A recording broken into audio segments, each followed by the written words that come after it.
Oh, tugasnya seingat gua tuh ini tugas akhir ya. Oh iya, coba kita lihat dulu ya. Secara individu atau berkelompok. Oke, kita lihat. Ini kayaknya harus ke tempatnya nih ya. Nanti waktu udah mau lulus dah.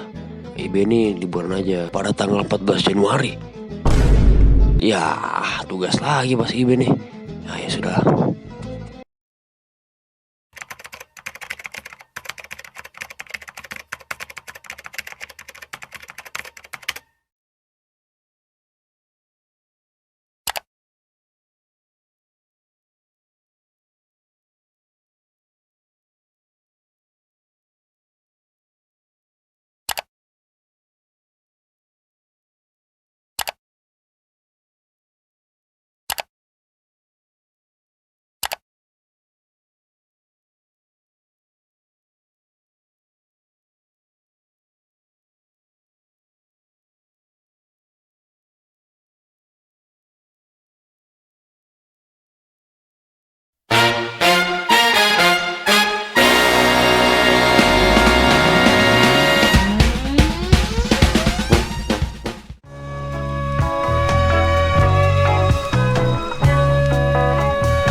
Assalamualaikum warahmatullahi wabarakatuh.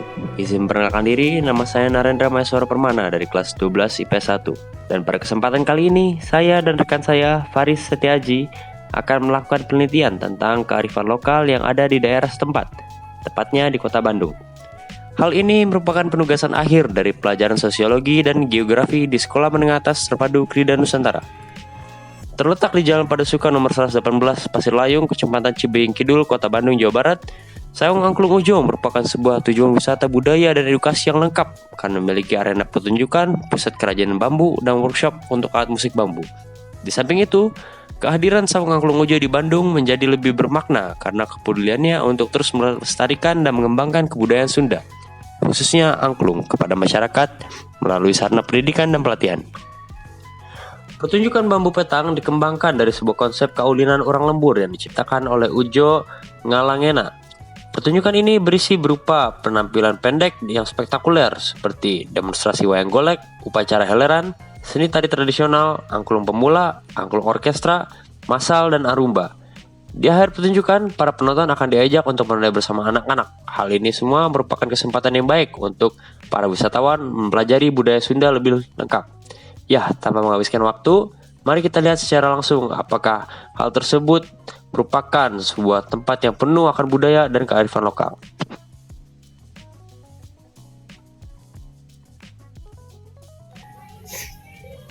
Ya, assalamualaikum warahmatullahi wabarakatuh. Waalaikumsalam warahmatullahi wabarakatuh. Kami Narendra Maheswara Permana dan Faris Setiaji dari kelas 12 IPS 1 akan melaksanakan penelitian kebudayaan di lokasinya tepatnya pada Saung Ujo di Kota Bandung, ya, Jawa Barat ya. Ya, seperti yang kita bisa lihat, ini merupakan tampang depannya dan tepatnya pada jam 1 siang pada hari ini kita akan menyaksikan pertunjukan angklung. Nah, ini merupakan bukti nyata dari kearifan lokal Kota Bandung dan adat Sunda, yaitu permainan angklung. Dan tempat ini merupakan tempat Berbicara tentang angklung, tentunya tidak bisa dilepaskan dari daerah Jawa Barat. Alat musik multitonal atau bernada ganda ini memang berkembang di masyarakat Sunda. Dalam tradisi Sunda masa lalu, instrumen angklung sebenarnya memiliki fungsi ritual keagamaan untuk mengundang Dewi Sri, atau yang bisa disebut Dewi Padi, lambang kemakmuran, agar turun ke bumi dan memberikan kesuburan pada padi. Angklung adalah alat musik tradisional yang berasal dari Jawa Barat yang terbuat dari potong bambu. Alat musik ini terdiri dari 2-4 tabung bambu yang dirangkai menjadi satu dengan tali rotan. Tabung bambu diukir detail dan dipotong sedemikian rupa untuk menghasilkan nada tertentu ketika bingkai bambu digoyang.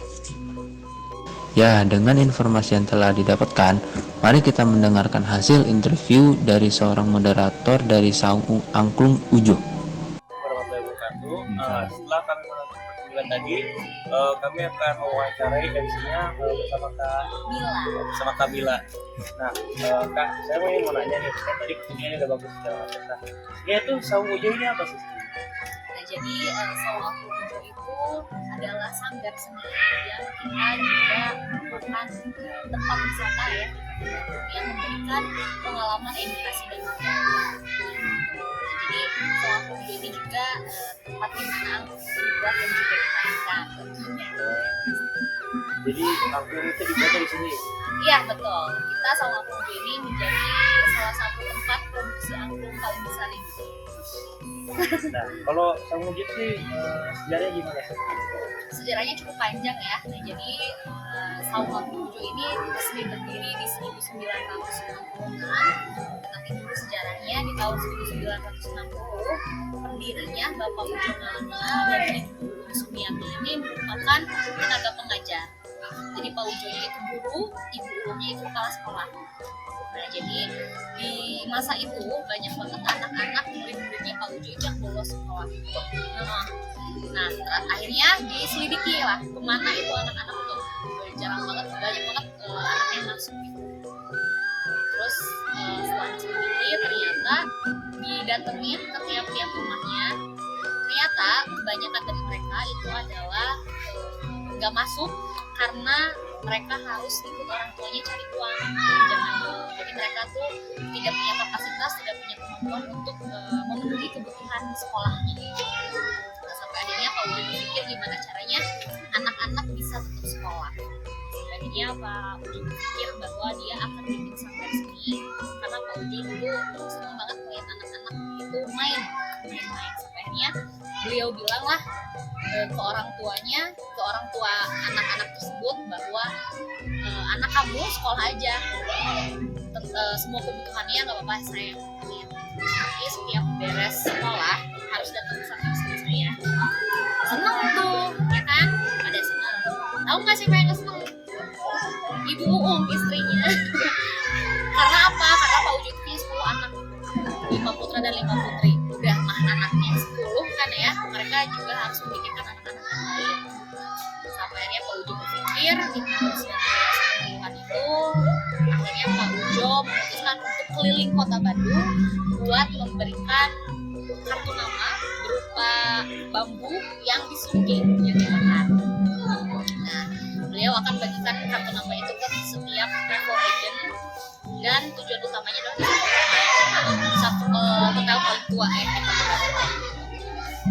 Sampai akhirnya ada tuh satu travel agent namanya Pak Sabana yang bawa tamu orang Perancis pertama kali datang ke Saung Ujo buat lihat anak kecil main. Jadi dulu nggak ada konsep pertunjukan seperti ini, jadi datang ke sini lihat anak-anak main. Nah, dulu tuh seperti kayak pentas seni biasa aja gitu. Betul. Nah, tahu nggak kenapa Pak Sabana datang ke sini?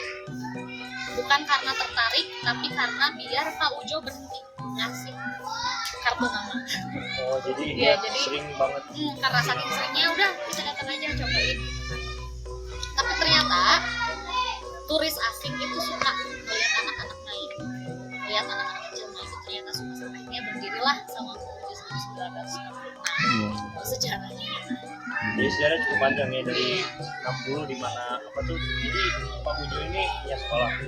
Oh, dia guru ya? Beliau guru di salah satu SD negeri di Jalan Padasuka, ini SD Padasuka ada di atas. Karena anak-anaknya pada bolos karena kurang mampu ya. Iya. Jadi dibikin buat sanggar seni ini. Iya. Akhirnya karena sering-seringnya ngirim Kartu nama. namanya seringan, jadi akhirnya pada datang. Pada datang ya. Nah, jadi dulu memang pasarnya adalah turis asing. Kalau sekarang kan tadi kamu lihat yang di tunjukkan itu banyaknya anak-anak sekolah. Nah, kalau dulu itu tujuan utamanya adalah turis asing. Nah, tadi itu kan pertunjukannya itu ada apa aja sih tadi? Tadi kita ada berapa program ya. Untuk pertama itu demonstrasi wayang golek. Yang kedua itu ada upacara helaran. Terus tari topeng. Terus itu tadi di dangdutan tuh bareng Arumba. Bis Arumba ada angklung masal Nusantara. Terus ada main angklung bareng sama menari bersama. Gitu. Jadi Saung Ujo ini meskipun namanya Saung Angklung, nggak cuma angklung yang diperkenalkan, ya, ada juga seni budaya lainnya kayak wayang, tari topeng. Nah tadi kan kalau sejarahnya itu kan anak-anak itu ikut karena sebagai apa ya, cara untuk menopang agar bisa melanjutkan pendidikannya ya. Nah kalau tadi itu banyak anak-anak itu kalau itu memang program lokal agar masyarakat lokalnya tahu tentang budaya sendiri atau bagaimana? Nah jadi bisa dibilang di sini itu turun temurun ya.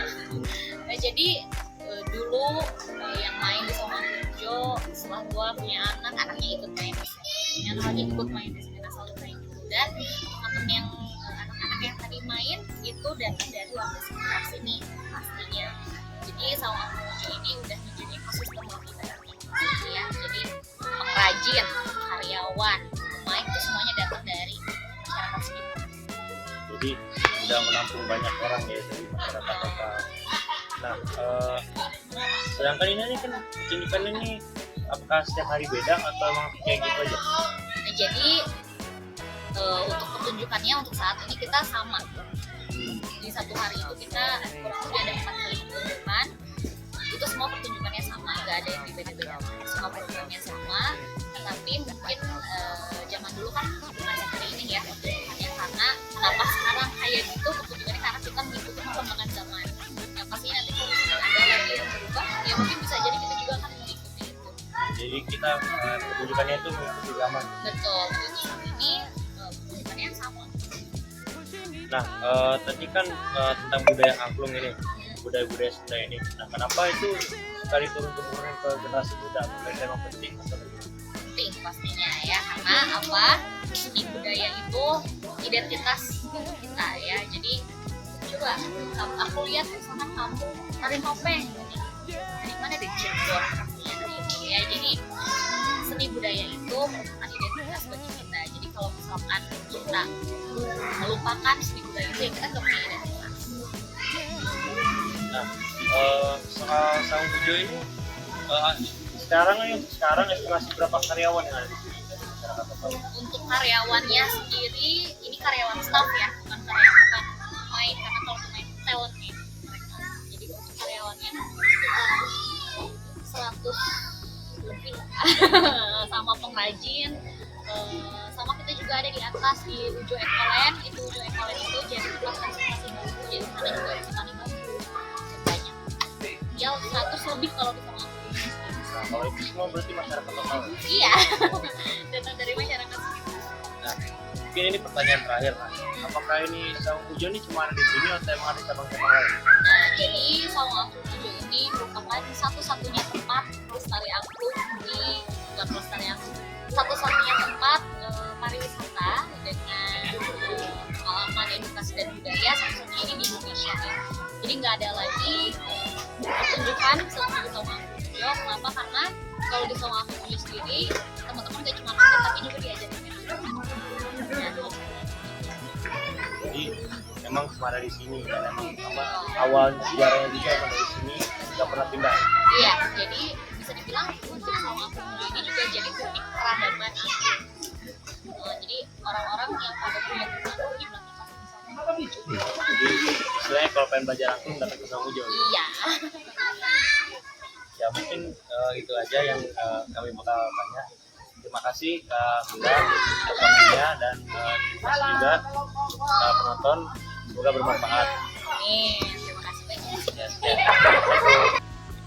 Mungkin sekian gitu saja yang bisa kami tampilkan pada video singkat kali ini. Untuk segala kesalahan dan keliruan mohon dimaafkan, dan terima kasih kepada ibu dan bapak guru serta para orang-orang yang membantu dalam pelaksanaan proyek ini. Kami berharap proyek ini dapat bermanfaat dan dapat menunjukkan sebuah buah yang mendapatkan hasil. Sekian itu saya dari kami. Wabillahi taufiq wal hidayah. Wassalamualaikum warahmatullahi wabarakatuh.